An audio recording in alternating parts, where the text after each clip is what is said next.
and welcome back. Chapter 11. I stood on the other side of the door as fate came through after me and then it disappeared. Looking around, it wasn't so dissimilar to the forest of South Carolina, especially dark as it was. It was very hard to believe we just crossed a distance that would have taken hours by plane in less than a minute. What time is it? I asked as he looked down at his wrist. We've got about a half an hour to get to the local. It felt so odd that I knew instantly where to go. If someone asked me how I knew we had to walk north to find the couple, I'd ask them how they knew to drink water when they were thirsty. That's how natural and impulsive the urge was. I took off in search of my job, and fate silently followed behind me. As we traveled in the dark in the middle of a forest, I wondered how I wasn't falling on my ass, tripping by a wayward branch or a boulder. Somehow, my feet always stepped somewhere sound. I didn't falter until I heard the screaming coming from our destination. I only paused for a second before I took off at a dead run, knowing what was coming. The hand on my arm jerked me backwards. We aren't here for that. How do you know what I'm going to do? Because I'm not a complete idiot and I know their fate. You don't need to run to plant the evidence. We'll get there in plenty of time for that. Get off of me, I said. The lawyer in me wouldn't admit to anything. I attempted to yank my arm loose, but to no avail. You can't save her. This is her fate. Instead of pulling away, I stepped closer and got in his space. I'd handled my fair share of criminals, bullies, and all around scary badasses. Weakness didn't back them down. The only thing that happens if you run from a predator is a good chase. Get off me. He didn't budge, but held his ground. It was exactly what I expected of him, but like I mentioned, I wasn't one to run. Instead of letting go of my one arm, he grabbed the other and stared at me with an almost confused look. How the hell did you think you were ever meant to marry that guy? What? The question was bizarre in its randomness, but no less painful in the remembrance. Don't talk to me about Charlie. The shock of the subject was quickly replaced by anger. You're right. It doesn't matter. The point is, I'm trying to help you.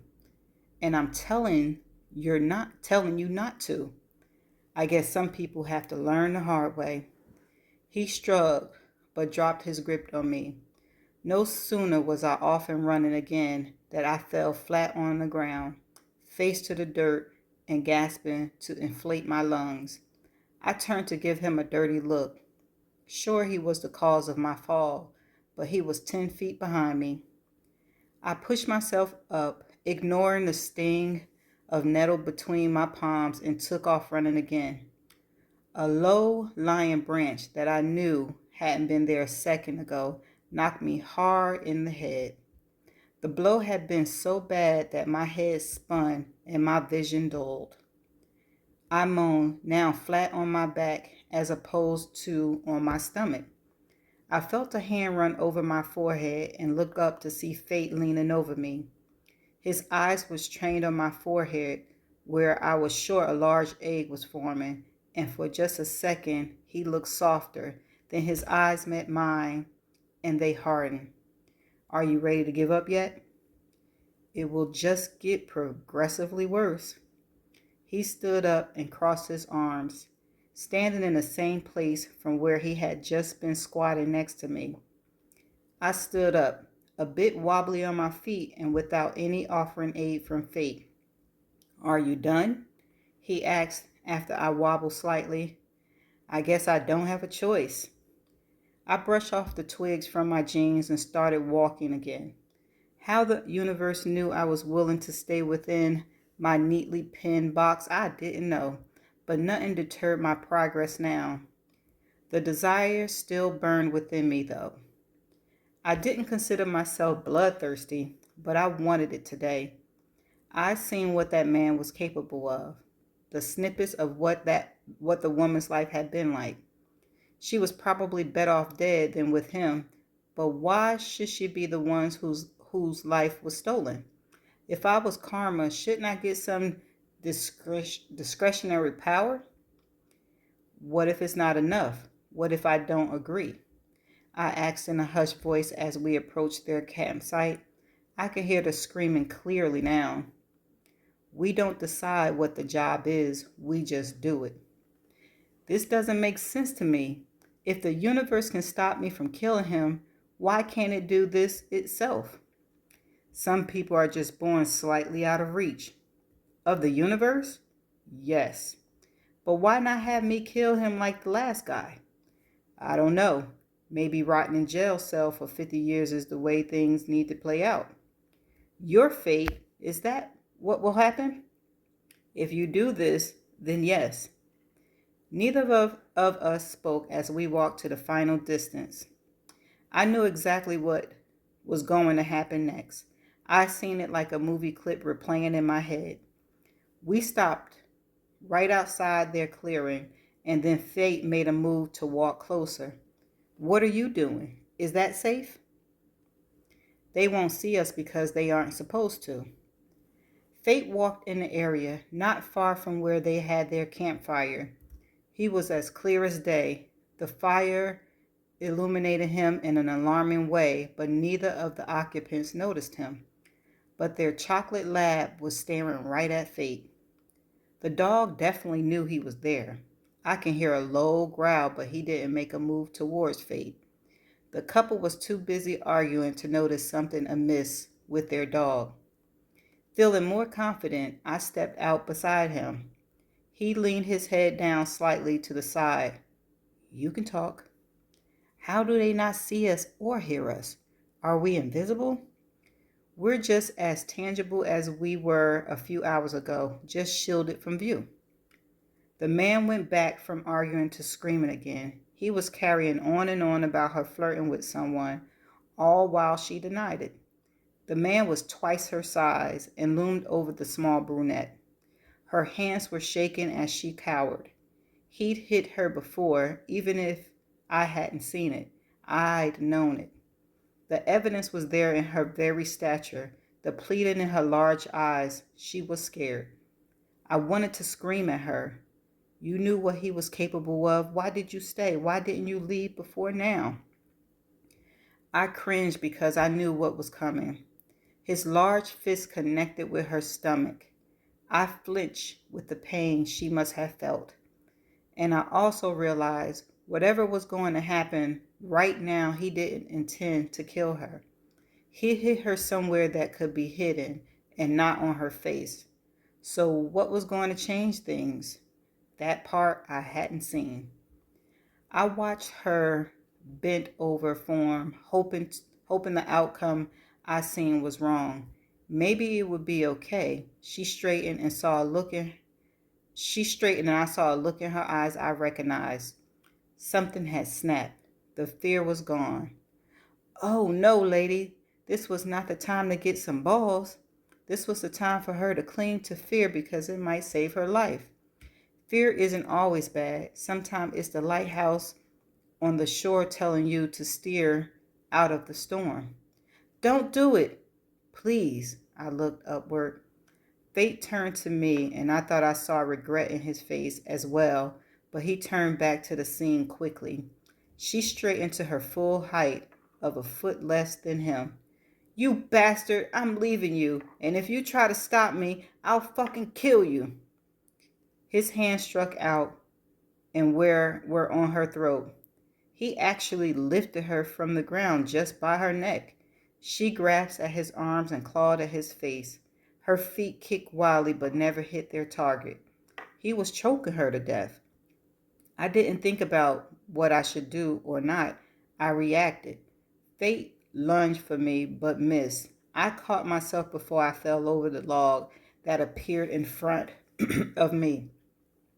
I ducked a branch and then another one. somehow untouchable now that I was desperate. I leaped on his back before he even knew I was there, and with a knowledge I've never had in my human life, sprang into action. I broke the man's neck with a hard yank to the side. He fell to the ground almost instantly, and I fell on top of him. The wind kicked up, and loud claps of thunder boomed in the near distance. Fate was at my side almost instantly, pulling me off the guy, but it was too late. I heard his neck snap, and he wasn't moving. Nothing to be done now.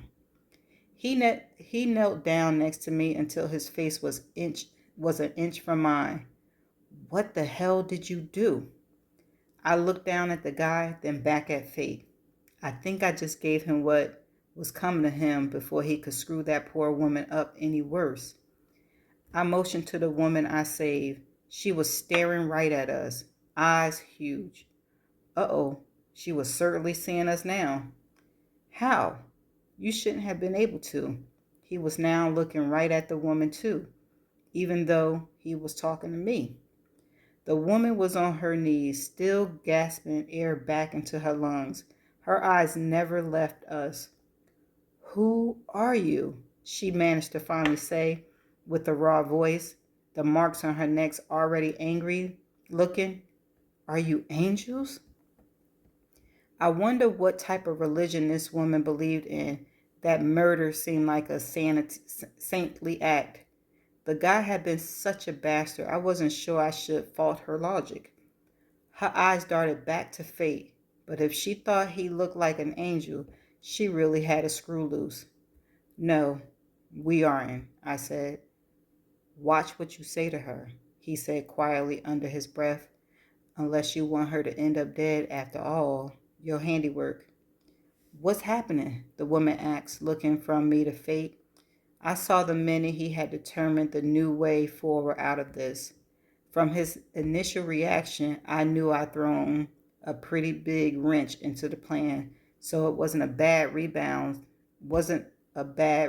time, all considering. It was better than mine's anyway, since I had no idea what to do now. My ideas had never gotten past taking out the big brute. He turned to the woman.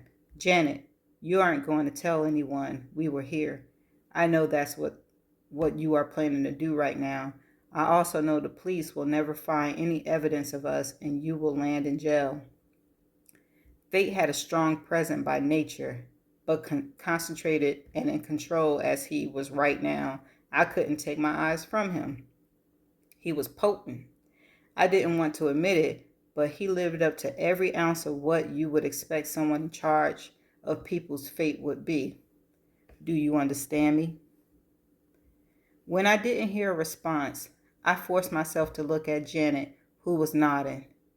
You will tell them that he was strangling you when he accidentally tripped. His presence was flawless, but his logic was off.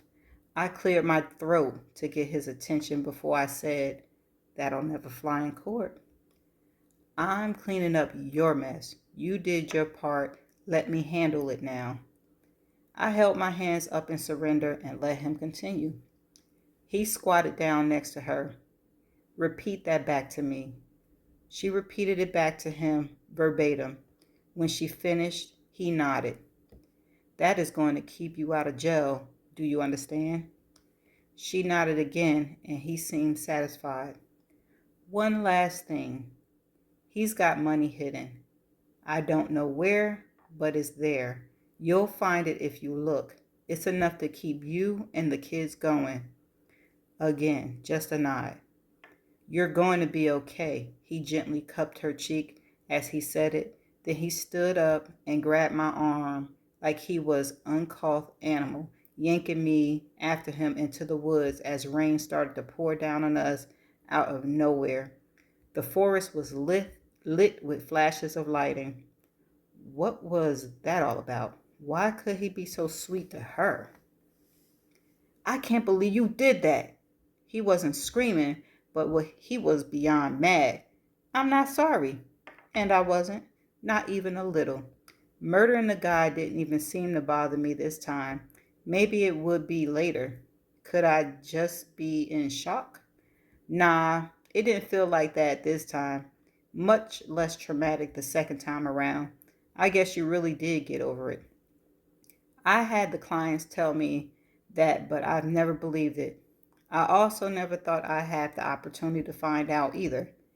Life's full of those learning moments. I think my words pissed off fate even more because his grip tightened, and no matter how quick I walked, he seemed to up his pace just enough to have to pull me along. You can act like a caveman all you want, still not regretting it. It was the exact opposite. I was invigorated by what I just done. I've saved a woman who I didn't even know had kids. The life I saved her children from was enough to make me smile, in spite of the rain now pouring down on me or the angry man dragging me through the woods. He finally stopped but didn't let go of me as he dug into his pocket with the other. You can let go of, you know. I don't have anywhere else to be. I waved my free hand around toward the dark forest we were standing in. He looked at me with such intensity I wasn't really sure if he wanted to kill me or fuck me. And not in and I want to have sex with you because you're so special and pretty. It was more along the lines of I have a penis and you aren't listening to me. Or maybe he did just want to kill me. I wasn't quite sure. Give it your best shot, I replied in response to the look. It might have been nice to know which way he was actually leaning. It wouldn't have changed the reply, so I figured I had it covered either way. You think I couldn't? No. What I'm saying is, I know you couldn't. Geez, I really wish I knew if he meant murder or sex. I wonder if there was a way to slip that question in somehow. He stepped so close I was afraid to breathe because I knew if I took a deep inhale, my breast would graze his chest. He could be such a jerk, but to my extreme annoyance, I was attracted to him. You overestimate yourself. His voice was deep and husky and wasn't helping out my attraction issue. Neither was the proximity. I instinctively laid my hand on his chest, and a really nice chest at that, because I wanted to touch him and my body had gotten ahead of my brain. I pushed him away to cover up my real motives for the contact, and I was surprised when he, I don't know how to pronounce that word. With a little space in between us, my brain started functioning again. Thank God he was never in the courtroom with me. It would have been ugly. I'm not overestimating myself at all. I know exactly who I am and I know what I'm capable of. If you think I'd be easy mark, either as a human or as I am now, you need to brush up on your people skills. You don't know the kind of fight I have in me. I don't roll over for anybody, anytime, ever. You think you can take me on? His eyebrows raised, disbelief written in every ounce of his being, from the spacing of his feet to the set of his shoulders. You've tried before, just in case you don't remember. You couldn't even stop me from dragging you into the car, and that was when I was trying not to hurt you. I was also out of my mind then. My stance spread a bit as I eyed him, both of us undeterred by the torrent, torrential downpour. Go ahead and try. His hands went to his hips, and his deep set eyes seemed to sink in a little further, and he stared at me. And then I started babbling like an idiot. I have no desire to sleep with you. As you said yourself, I was going to marry Charlie. He was a good man and nothing like you. Just so we are on the same page, that will not be happening. I saw his chest rise and fall as if my words infuriated him even further. I don't remember asking you to sleep with me. I thought he was done talking, but then he continued, Really? You'd say no? 100%. No, 1000%. And it would mostly be from the guilt I felt over wanting you so soon after losing Charlie. First off, there is no such thing as 1000%.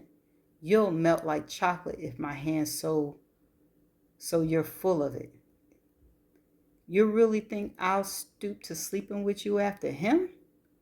We stood there, sopping wet and staring at each other. Then in a flash, then in a flash of movement, he was up against me, one arm curved around my back, the other hand in my hair, angling my face to his. I opened my mouth to protest, but it was muffled by his own. The lines of his body fit together like they were meant to be one. I didn't want to fit so perfectly to him, but it just happened. Just like I didn't mean to soften to him, but I couldn't seem to not. I had just been about to get married. I shouldn't have gotten weak over a kiss, but that's exactly what I was doing. All my blustering about Charlie fell apart the second his body touched mine. I hear that, girl. But in my defense, to call this just a kiss was an understatement. There was nothing normal about this. I hadn't known a kiss could even be this utterly consuming. I was a grown woman, not a teenage girl. How could I be so affected? He could have taken me there in the middle of the forest right that second, and I wouldn't have given a peep of a protest. Rationally thought left the minute he was pressed up against me. He pulled back suddenly and looked even more pissed off than before he kissed me. His phone rang, breaking the tension between us and interrupting any chance I had of finding out what had made him so mad now. If anyone should have been mad, it was me. He kissed me, and I acted like it was my first kiss, not to mention the guilt. How could I have just done that? Fate answered it, but said nothing until he replaced it back in his jeans. We have to go to the office. He dialed another number and then spoke into the phone. We're ready. The spot in front of us glittered in the dark, signaling the door's imminent appearance just as golf ball-sized hell started to shoot down. I wrapped my arms around my head and left the forest, not knowing if we would have ended up rolling around on the forest floor, beating each other, or with limbs tangled in the heat of passion. It was for the best. And that is the end of chapter 11. Stay tuned for the next chapter.